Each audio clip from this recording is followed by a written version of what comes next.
Welcome to another Power Hour presentation from the Canada Growth Network.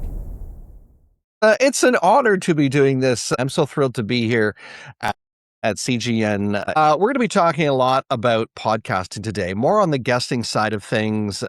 But there are a couple of things as we get started that I did want to share with you, just to sort of set the stage. Number one is there are, as of this meeting today, something like 4 million to 5 million podcasts out there. Now, that sounds like a big number, but when you compare that to, for example, the number of websites, it's not that many at all. All right. But it's one of those things that keeps people stuck in wanting to be in the podcasting space. They say, whoa, there's too many out there. To which I say, oh, well, let's compare it. And they go, oh, yeah, good point. Maybe there aren't so many out there. But more interesting is the number of active podcasts. And I don't want to get into this big, long discussion about pod fade and why people stop doing their show. But just for the sake of the discussion, there are about 750,000, depending on which way the wind is blowing any particular given day, active podcasts in the podcast universe, so to speak. Let me ask you this question, though. How many people are wanting to be guests on podcasts? There are about 4 to 5 million podcasts out there. How many people are looking to be guests on podcasts? 10,000? That's a good number. Yeah, 10,000. A little bit higher than that. All of them? Yes.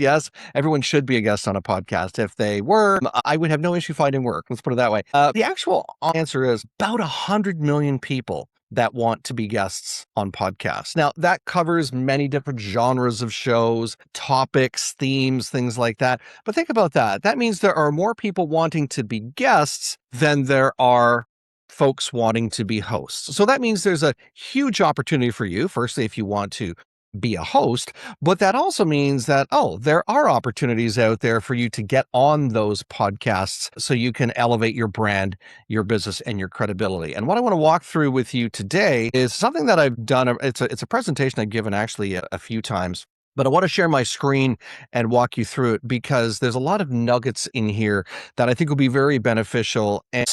And again, it's called Getting Podcasts and Speaking Gigs because when I first carved out this presentation a couple of years ago, it was more aimed at speaking gigs. But now the space I work in pretty much all the time is related directly to podcasting. So let's dive into this a little bit more from a podcasting perspective. So first off, if being a guest on podcasts is something that you're looking at doing, don't just think about it. Make it your plan or intend it, right? There are so many people that I chat with who say, oh, yeah, I'm thinking about being a guest on podcasts.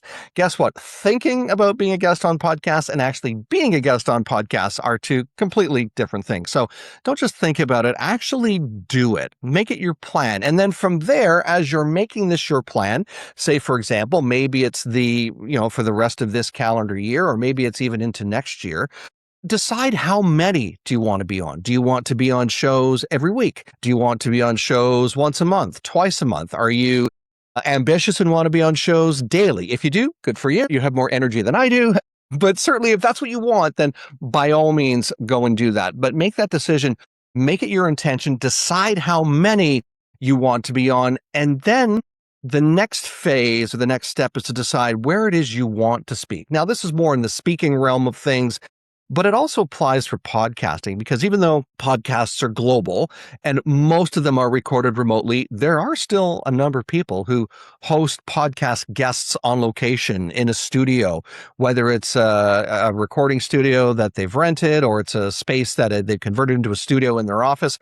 And I actually have a client who does that. Every time he's traveling, he wants to be on podcasts in the city that he's visiting, if it can align. So if that's something you want to do, make that decision. So where geographically, if you're traveling a lot for business, where do you want to speak in the world? Or what types of shows are most attractive to you and your business and the types of clients that you want to go after too? Think of the types of podcasts that you want to be on. Now, for example, Bernie, as a podcaster, if he said, you know what, I'm going to be a podcast guest, I'm going to make that something that's my mission this year. Likely, and I'm not just assuming, but likely Bernie is going to be talking about business or networking or human connection, connecting people together because he is get this right, Bernie, a synergy architect, I believe is the correct term. So he's going to be looking for shows that bring people together or where he can talk about that or he can talk about business. Oh, and he's also ideally going to get on shows where he can talk about his own podcast, which of course is Knack for Business and doing very successfully with the show. Congratulations, Bernie. So what are the types of podcasts that you want to be on, or what are the types of stages? And I consider, by the way, and I'm drawing this out now, I consider a podcast to be a stage. So if you're looking for speaking gigs, don't dismiss podcasts as a potential stage or a springboard to a physical stage. Think of it as a stage as well. All right. Next, when do you want to speak? Do you want to speak? What time of day are you available? Is it a Monday to Friday, 9 to 5? Do you only want to record on Thursdays between 2 and 4? Figure that out, because that'll help you find the shows that most align with your schedule. And if you're flexible, even better. Most hosts can be flexible, but they probably have a little bit more rigid schedule for batch recording or recording their episodes. So think about that. If you can be flexible, even better if you're doing that. Then I want you to think about the topics. Think about the topics you can cover. I can talk about podcasting all the live long day on a podcast.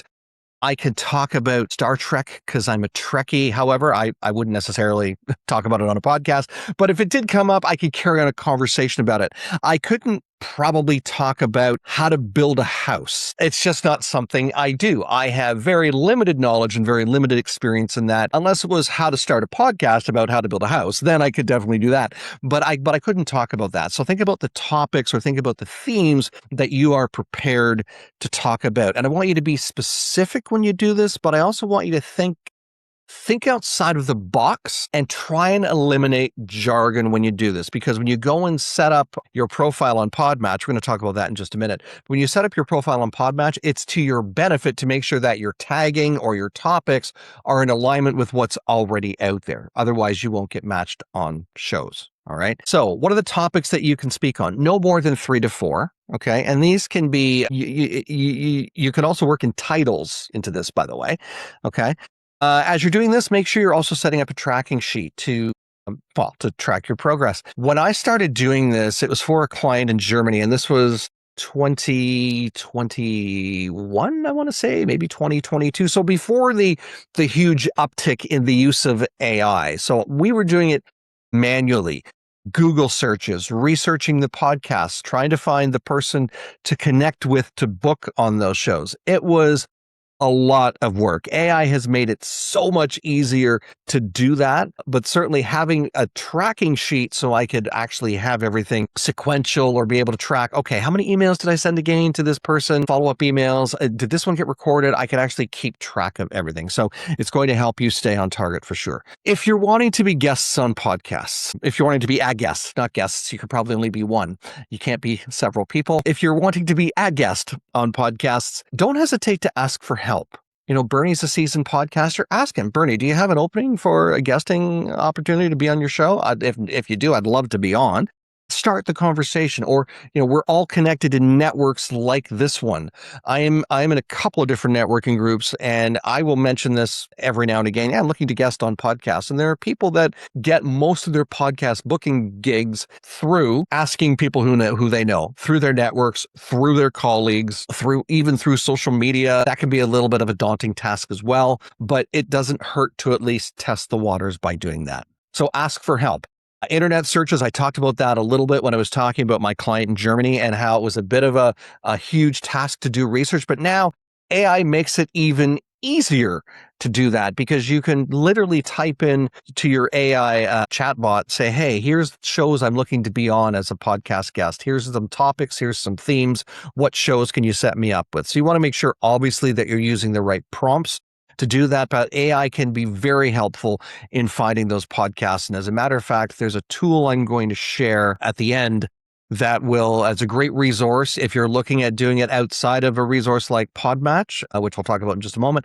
But if you're looking at doing it outside of PodMatch, then it will be beneficial for sure, because it is an AI-driven tool that allows you to search podcasts within the tool, right? It's so much easier that way. A podcast guesting host site. There are several of them out there. The one that I really like is PodMatch. I don't get any royalties by saying that. I just say that I really like PodMatch, and you should check it out for sure. They are big on ethics and standards and community standards. So ethics and community standards. So if there's any funny business, so for example, if the host doesn't show up or the guest doesn't show up, or as has happened with one of my clients where my client was pitched by a host for business.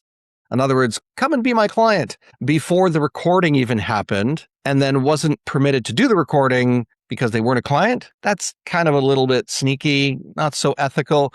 So PodMatch is really trying to protect the integrity of its community, the shows, the members within its community. So when stuff like that happens, there's a reporting system right in place. I can show PodMatch actually. So you have a little bit of a taste for what it's like, a quick taste. It's like an amuse-bouche. We're not going to do a whole deep dive into it, but you'll get a little taste, a little sampling. But they're so big on their issues and ethics over there at PodMatch that 3 strikes and you're rep, just like baseball, right? So it's definitely beneficial, though, to organize or get organized in a podcast guesting and hosting site. PodMatch is just one of them. There are several others out there. And then finally, make sure you submit. This is more in the speaking space, CFP. CFP stands for call for speaker, but there are folks who are podcast hosts who, for example, have waivers that they're asking you to sign, or a guest intake form, which organizes your bio, your social media handle, topics you're going to be covering, maybe some questions that you're prepared to answer, and any other applications that you feel are necessary that the host needs to know. So make sure you submit all of that so the host doesn't have to chase after you. Hosts, I am one, I can say this, they hate, maybe hate is a strong word, but they really don't like chasing after guests. So any information you can provide the host free and easy makes it much easier for them to properly introduce you and also give you a fantastic experience when you are a guest on their show. And the big thing, what's the saying? The detail is in the follow-up. Follow up, whether that's as you're going through this process of looking for shows. If you haven't heard from a host to get a yes or a no, send a follow-up email or whatever process you implement, follow up with them. After the show has been recorded, if the host hasn't followed up with you, which most of them usually will, if nothing else, to say thank you, follow up with them and say, hey, I really appreciated our conversation. If there's an opportunity, grab a virtual coffee with them. See if there are any other synergies for business or joint venture. You never know where those next connections, even, for somebody who's for a super connector. Example, here's a really good example. Bernie is a synergy architect. I consider him to be like a super connector. If you're looking for someone, you say, Bernie, I am looking for this type of individual. Here's who do you know? And if Bernie doesn't know someone, Bernie likely knows someone who knows who you're looking for. All right. So creating that connection with Bernie is a really good one. So don't hesitate to continue the conversation and start to build that relationship outside of the show once the recording has finished. It really can lend quite nicely to you. I've actually gotten clients and prospects and connection partners by doing that, by having a follow-up coffee afterwards, learning more about their business and what it is that they're looking for. I don't push, I don't, pitch them. If they're interested in my services, obviously I will book another call and dive into that. But I genuinely want to know more about what it is that they do and how I can best support them. And maybe there is a path to working together and somehow, but it takes that extra step to say, hey, I was really honored to be a guest on your show, Bernie. Thank you so much. Are you open to a virtual coffee to explore synergies beyond what we did on the show? And Bernie most likely will. There's 2 answers, right? There's yes or there's no.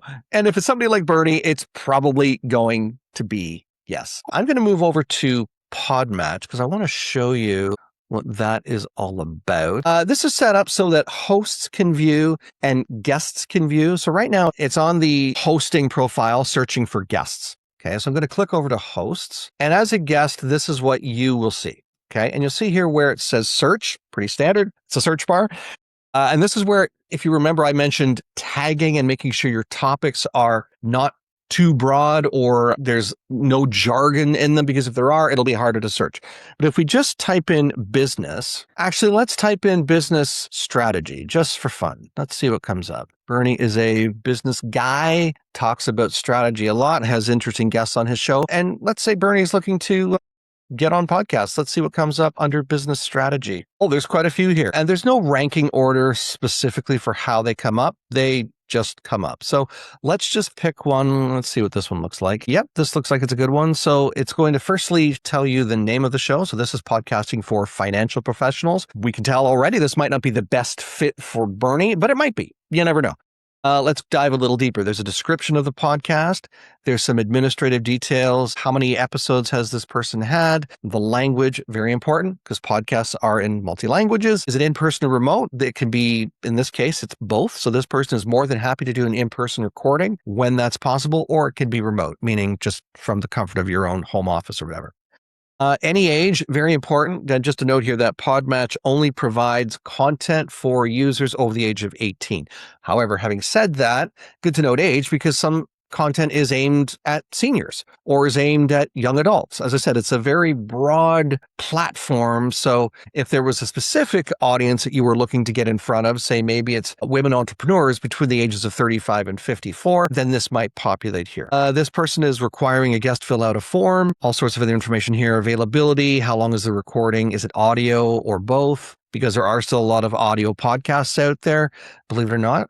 Audio is still king. Even though YouTube is the main platform for audio listening, audio is still the number one way in which people are consuming podcast content. Speaking of listening to podcast content, here is where you can go and listen to some episodes before you decide if this is a show that you'd like to pitch. Not only does it give you an idea for what the show sounds like and the flow of it, it gives you some information so that when you do go and pitch the show, you have something you can talk about. You can say, "Hey there, Virginia. I was just listening to your podcast episode with Bernie Fransgrote. Love the conversation. I think I'd be a great guest on your show, and here's why." And then you can go into the pitch and stuff like that. But you can listen directly here. Who the ideal guest is. This is who Virginia is looking to have on her show. Now, this matches with my profile, so it's probably not the greatest match because a lot of what I think she's going to be talking about is in the financial space, financial planning, business growth, podcast marketing, and podcasting. Can talk about that all the live long day. So might be a great fit, but maybe not the best fit for me unless we're talking about podcasting, okay? Good to note here that Virginia is also a podcast guest. So if Bernie was pitching Virginia after he did his recording with Virginia, he could say, "Hey, Virginia, I really enjoyed the conversation today. Would you like to be a guest on my show?" So they could do a podcast swap. So that's a neat little piece of information there. What you need to know about the show of the flow, the audience itself, and then the part I like at the bottom is reviews. Guests get to review hosts, and hosts get to review guests. And for the most part, experiences are positive, but you never know. Like I mentioned earlier, when there's funny business going on, sometimes those hit the review platform as well. So really good to make sure you're up on your ethics and standards and stuff like that. So that's a quick look at PodMatch and what I wanted to share with you today. I will post those links in the chat just so you have them at your resource there. One is the link to PodMatch and the other is the link to mypublicist.ai. So you can check out both of those resources as you are taking the steps to be a guest on podcasts. Thank you for watching. We host a free to attend session every Monday from 1 to 2 p.m. Eastern.